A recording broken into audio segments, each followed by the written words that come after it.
வணக்கம், நான் உங்கள் தாரா. இது மை டியர் டீமன் அத்தியாயம் 15. தீரன் தியாவை பார்த்து அப்படியே ஃப்ரீஸ் ஆகி நின்று விட்டான்.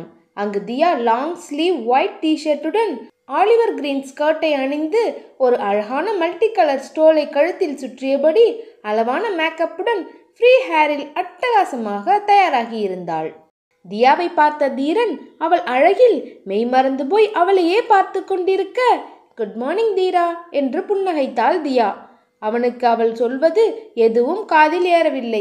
தினமும் அவளை சுடிதார் குர்த்தி என்று பார்த்தவனுக்கு இன்று அவள் ஸ்கர்ட் டாப்பில் பார்க்கவும் தியா அவன் கண்களுக்கு அவ்வளவு அழகாக தெரிந்தாள். உண்மையில் அவளுக்கு அந்த ஆடை அவ்வளவு கச்சிதமாக பொருந்தியிருந்தது. தீரா தீரா என்று தியா இருமுறை அழைக்கவும் தன்னிலை அடைந்தவன், எங்க காலையிலே ரெடியாகி கிளம்பிட்ட என்று தீரன் கேட்க, சர்ச்சுக்கு போறேன் தீரா என்று தியா சொல்லவும், என்ன சர்ச்சுக்கா என்று புரியாமல் அவளை பார்த்தான். ஆமா தீரா, இப்பதான் சரவணன் அண்ணா கிட்ட வழி கேட்டேன், நான் அப்படியே போயிட்டு வந்துடுறேன் என்று சொல்லிவிட்டு தியா நடக்க, தீரன் ஏ நில்லு என்றான்.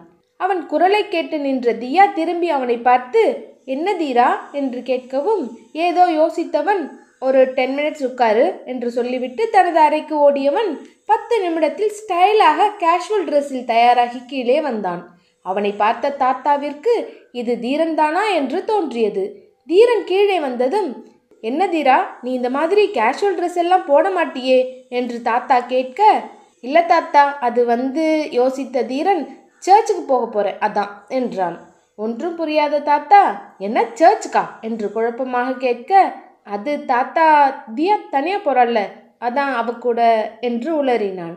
அவனது மனதை படித்த தாத்தா அதற்கு மேல் எதுவும் கேட்காமல், போயிட்டு வாங்க என்று சொல்ல, தீரன் தனது கூலரை போட்டு கொண்டவன் தியாவை பார்த்து, போலாமா என்று கேட்க, என்று தலையாட்டினாள். தாத்தாவிடம் சொல்லிவிட்டு தியாவும் தீரனும் கிளம்ப, தாத்தாவிற்கு தீரனை தியாவுடன் பார்க்க அவ்வளவு ஆனந்தமாக இருந்தது. இருவரும் கிளம்பி காரில் சர்ச்சுக்கு சென்று கொண்டிருந்தனர். அப்பொழுது தீரன் தியாவிடம், நீ என்ன கிறிஸ்டியனா என்று கேட்க, சற்று நேரம் யோசித்தவள், தெரியலையே என்றதும், ஏய் தெரியலனா இது என்ன பதில் என்று தீரன் கேட்கவும், தெரியலன்னா தெரியலன்னு தான் அர்த்தம் என்று சிரித்தாள். நீலா பிறந்ததுலேருந்து இப்படிதானா, இல்லை நடுவில் எதுவும் தலையில் அடிபட்டு இப்படி ஆயிட்டியா என்று கேட்க, எனக்கு தலையிலெல்லாம் அடிப்படலப்பா என்று சொன்னவள் வெளியே வேடிக்கை பார்த்து கொண்டிருக்க, சற்று நேரத்தில் சர்ச்சுக்கு வந்து சேர்ந்தனர். சர்ச்சின் உள்ளே தீரனை அழைத்து கொண்டு சென்ற தியா 2 மெழுகுவர்த்திகளை ஏற்றி தீரனிடம் ஒன்றை கொடுக்க அதை வாங்கி கொண்டான். இயேசுநாதரின் முன்பு வைத்தவள் அவனையும் வைக்க சொல்ல தீரன் அதை வைத்தான். தியா தனது ஸ்டோலை எடுத்து தலையில் முக்காடு போட்டு கொண்டவள் கர்த்தரின் முன்னால் மண்டியிட்டு பிரார்த்தனை செய்ய ஆரம்பித்தாள். தீரன் அங்கிருக்கும் பெஞ்சில் போய் அமைதியாக உட்கார்ந்தவன் அவளையே பார்த்து கொண்டிருந்தான். தியா பிரார்த்தனையை முடித்துவிட்டு வந்தவள் அவன் அருகில் வந்து உட்காரவும், என்ன இவ்வளோ நேரம் ப்ரே பண்ணிட்டு இருந்த, அப்படி என்ன கேட்ட உங்க ஜீசஸ் கிட்ட என்று தீரன் கேட்கவும், தியா சற்றும் யோசிக்காமல், உனக்காக தான் கேட்டேன் என்றாள்.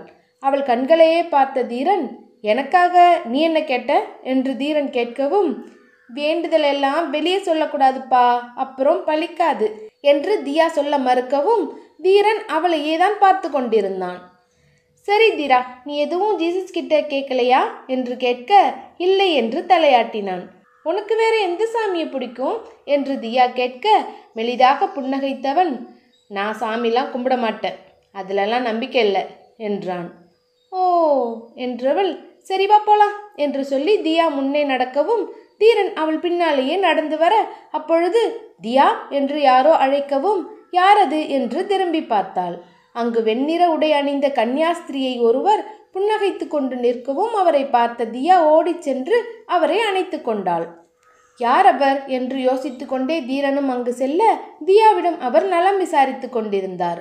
எப்படி இருக்க தியா என்று கேட்க, எனக்கு என்ன சிஸ்டர், நான் ரொம்ப சந்தோஷமா இருக்கேன் என்று சொல்லவும், அதான் பார்த்தாலே தெரியுதே, இப்போ நீ என்ன பண்ணிட்டு இருக்க என்று கேட்கவும் தியா சிரித்து கொண்டே திரும்பி தீரனை பார்த்தவள், நான் இப்போ தீரன் கூட தான் இருக்கேன் சிஸ்டர், அவரோட ஆஃபீஸில் தான் ஒர்க் பண்ணிட்டு இப்போ அங்கேயே ஸ்டே பண்ணிட்டு இருக்கேன் என்று தியா சொல்லவும் தீரனை பார்த்தவர் தனது வணக்கத்தை செலுத்திவிட்டு, ரொம்ப சந்தோஷம் சார் என்றார். ஆர்ஃபனேஜில் இருந்த பசங்க ஏஞ்சல் சிஸ்டர், ஆனா சிஸ்டர்லாம் எப்படி இருக்காங்க என்று தியா கேட்க, எல்லாரும் நல்லா இருக்காங்கம்மா. ஏஞ்சல் சிஸ்டர், ஆனா சிஸ்டர் கூட வந்திருக்காங்க. எல்லாம் வெளியே தான் நிற்கிறாங்க என்று அவர் சொல்லவும் தியா தீரனை பார்த்தவள், தீரா நான் போய் அவங்க கிட்ட பேசிட்டு வந்துடுறேன் என்று சொல்லிவிட்டு முயல் குட்டியை போல் துள்ளி குதித்து ஓடினாள் தியா. தீரனும் அங்கிருந்து செல்ல எத்தனிக்க, சார் ஒரு நிமிஷம் என்று அவர் அழைக்கவும் சட்டென நின்றவன், சொல்லுங்க மேம் என்று தீரன் கேட்டான்.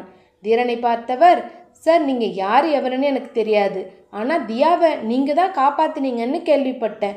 அவள் ரொம்ப வெகுளியான பொண்ணு, உலகம் தெரியாமல் வளர்ந்தவ என்றதும் தெரியும் என்றான் தீரன். என்னால் முடிஞ்ச வரைக்கும் அங்கே இருந்த பொண்ணுங்களை நான் பாதுகாத்துட்டு தான் இருந்தேன். ஆனால் என்ன மீறியும் என் கண் முன்னாடியே பல பெண்களோட வாழ்க்கை நாசமாக போயிருச்சு. அங்கிருந்த நிறைய பொண்ணுங்களை டெல்லி, மும்பை, கல்கத்தான்னு நிறைய இடத்துக்கு விற்றுட்டாங்க. தியாவும் அப்படி விற்கப்பட்ட பொண்ணு தான். ஆனால் அந்த கர்த்தருடைய ஆசீர்வாதத்தால் தான் அவள் உங்ககிட்ட வந்து சேர்ந்திருக்கா. உங்களால் முடிஞ்சா அவளுக்கு ஒரு நல்ல வாழ்க்கை அமைச்சு கொடுங்க சார் என்று கேட்டுக்கொள்ள, நீங்கள் கவலைப்படாதீங்க, அவளை நான் பார்த்துக்கிறேன் என்று தீரன் உறுதியாக சொல்லவும் அவருக்கு நிம்மதியாக இருந்தது. சரி நான் கிளம்புறேன் என்று சொல்லிவிட்டு வெளியே வந்த தீரன் தியாவை தேடினான்.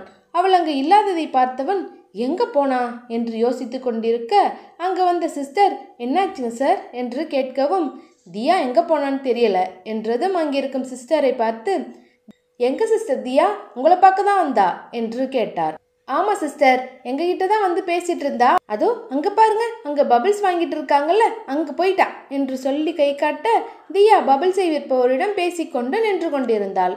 தீரனிடம் சொல்லிவிட்டு அந்த கன்னியாய் ஸ்திரீகள் அங்கிருந்து சென்றுவிட தீரன் தியாவை பார்த்து கொண்டே நின்றான். தியா பபிள்ஸை வாங்கி ஊதிக்கொண்டிருக்கவும் குழந்தை போன்று விளையாடும் தியாவை ரசித்து கொண்டு நின்றான் தீரன்.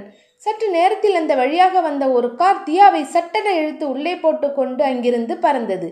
அதை பார்த்த தீரனுக்கு ஒரு நிமிடம் என்ன செய்வது என்றே தெரியாமல் திணறி போய்விட்டான்.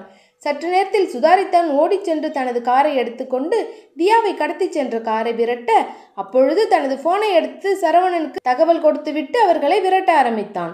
அந்த கார் வேகமாக சென்று கொண்டிருக்கவும் தீரன் அதனை ஓவர்டேக் செய்து அதன் முன்னால் சென்று நிறுத்த, அதிலிருந்து இறங்கிய சிலர் தீரனை அடிக்க வரவும் அவர்களை அடித்து துவம்சம் செய்தான் தீரன். உள்ளே இருந்த ஒருவன் தியாவின் கழுத்தில் கத்தியை வைத்து கொண்டு மிரட்ட ஆரம்பித்தான். என்கிட்ட வந்த இவளை எங்கேயே அறுத்து போட்டுருவேன் என்று சொல்லவும், ஏய் மரியாதையா அவ கழுத்திலிருந்து கத்தியேடு என்று தீரன் சொல்ல, அங்கு கிடந்தவர்களை பார்த்தவன் எந்திரிங்கடா என்று சொல்லவும் அடிப்பட்டவர்கள் காரில் ஏற காரை ஸ்டார்ட் செய்தனர். அதற்குள் தீரனின் ஆட்களும் வந்துவிட சட்டென தியாவை பிடித்து தள்ளியவன் காரில் ஏற கார் அங்கிருந்து வேகமாக புறப்பட்டது. தீரனுக்கு ஓடியவர்களை துரத்துவதா இல்லை தியாவை பார்ப்பதா என்று குழம்பியவன் ஓடி சென்று முதலில் தியாவை தான் தூக்கினான். அவளது நெற்றியில் லேசாக காயம்பட்டிருக்கவும் அவள் முகத்தை ஏந்தியவன், தியா உனக்கு ஒன்றும் இல்லையே என்று கேட்க, இல்ல தீரா எனக்கு ஒன்றும் இல்லை என்று சொல்ல அவளை இறுக அணைத்து கொண்டான். யாருக்காகவும் இதுவரையில் வராத கண்ணீர் முதலில் தியாவிற்காக வெளியே எட்டி பார்த்தது தீரனுக்கு. அந்த நொடி தியா தன்னுடைய வாழ்வில் எவ்வளவு முக்கியம் என்பதை தீரன் உணர்ந்து கொண்டான். இது அவள் மேல் கொண்ட அன்பாகவோ பாசமாகவோ இல்லை காதலாகவோ கூட இருக்கலாம். ஆனால் எதுவாக இருந்தாலும் தியா தன்னுடையவள் என்று புரிந்து கொண்டான். இருவருக்கும் இடையில் காற்று கூட புக முடியாத வண்ணம் தியாவை இறுக கட்டி கொண்டிருந்தான் தீரன். இதோட இந்த எபிசோட் முடியுது. நெக்ஸ்ட் எபிசோடில் மீட் பண்ணலாம். இந்த ஸ்டோரி உங்களுக்கு பிடிச்சிருந்தா மறக்காமல் லைக் பண்ணுங்கள், ஷேர் பண்ணுங்கள், உங்களோட கருத்துக்களை கமெண்ட் பண்ணுங்கள். அடுத்த அத்தியாயத்தில் மீட் பண்ணலாம். டாடா.